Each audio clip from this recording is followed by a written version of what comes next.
What you wanted to talk about order versus balance, and I'm intrigued right away on the use of the connector there versus not order and balance, No. or order in balance or order with balance, order versus balance. Yeah. I think the hard thing is, if we've grown up, so I grew up in South Africa, but I've lived in the States for a long time. And I think Western culture, we're obsessed with this idea of balance. But if you or me or, any of our friends listening right now were to stop and think about it and go, hey, who's one person you know that is constantly living in balance? Nobody. And right? That silence just stretches out and you're like, And in most other things, you think if you're a creative like Jed and I are listening to this, you have heroes who have done things. You're like, I want to get better at lighting, or for me, I'm a musician. I want to get better at songwriting or live performance. There are other people that I can emulate and go, man, I really love the way this person does this thing that I really admire. But here we are as a culture chasing this idea of balance.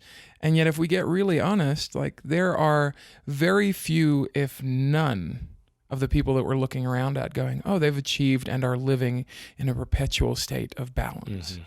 And so for me, a few years ago, I stopped and started thinking, well, why are we constantly talking about work-life balance or all of the other, what's your balance like right now? Yeah. And you're like, I don't know that exists. I mean, it's not even a unicorn. It's a mist. It's somebody talked about, a purple colored fog, and we're all out chasing it. We've never seen it. Right. And if for some reason it appears for a second, the minute you touch it, it disappears like a vapor. Yeah. And so I've really come to believe that that balance is a myth, and what we're really supposed to be looking for is order. Because even in simple mathematical terms, if I look at, I've got lovely wife, 2 kids, a job, some things I'd love to do with my life, passions and hobbies. And if I went, okay, balance means everybody gets a fair share. There's a pie, everybody gets a cut. Sure.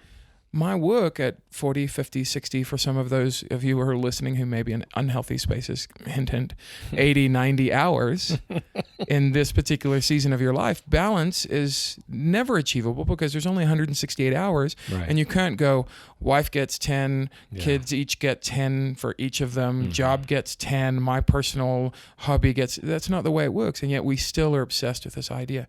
But I think it's much more interesting and helpful to consider what it looks like to pursue order. And so what does that look like? What does pursuing it look like? I think before you pursue something, you have to define it. Hey guys, thanks for watching this conversation presented by White House Custom Color on YouTube. Be sure to check out our other content and click that subscribe button right there. Right. Right there. It's there somewhere.